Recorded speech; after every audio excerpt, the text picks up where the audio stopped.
Hapa. Elisha amekosea nini? Aya. Mkono wa mume wake ni ishara kuna kitu naunganisha kati ya mwanaume na dada. Hivyo vitu vyenu mlivyoweka kwenye kizazi viondoke. Viondoke mara ya kwanza, mara ya pili, mara ya tatu, mara ya nne. Mnafanya kazi gani? Mnafanya kazi gani? Ni mtu mkubwa Nyota yake mnatumia wapi? Baharini. Unafanya kazi gani baharini? Ni malikia wenu ni nani? Ni malikia wenu?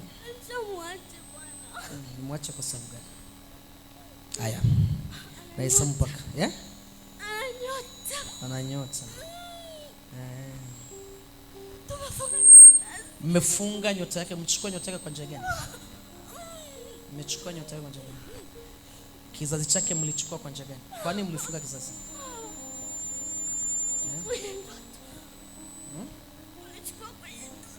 Aliwahi kuzaa kuzimu?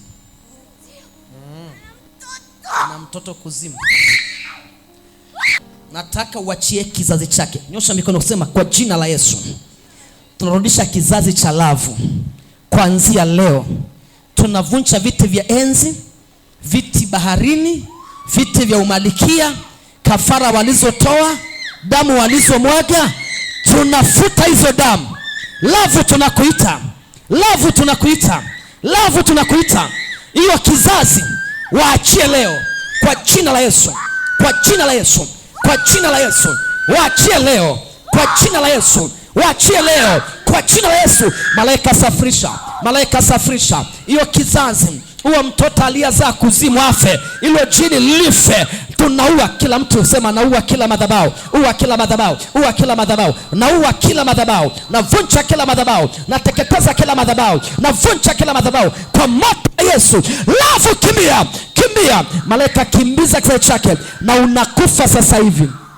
Mara ya kwanza, mara ya pili, mara ya tatu, mara ya nne, mara ya tano, mara ya sita. Wewe uliyekalia kizazi, nikisema 7 kufa, ya 7 kufa in Jesus name.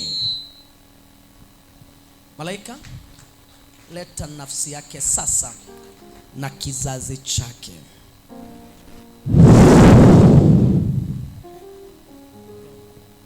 Kuanzia leo naingiza kizazi cha mkeo kwenye mikono yako.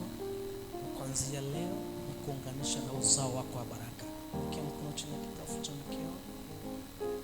Jesus name. Toa mikono yako. Baba, asante. Wewe ni Mungu, unarudisha fahamu zake udada. Pokea ufahamu wako katika jina la Yesu Kristo. Rudi katika mwili. Amen.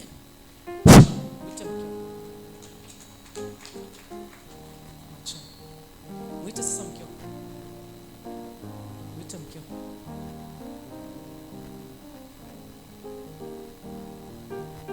Mama Nanzi, acha mke wa mtu mwenyewe amfungue mke wake.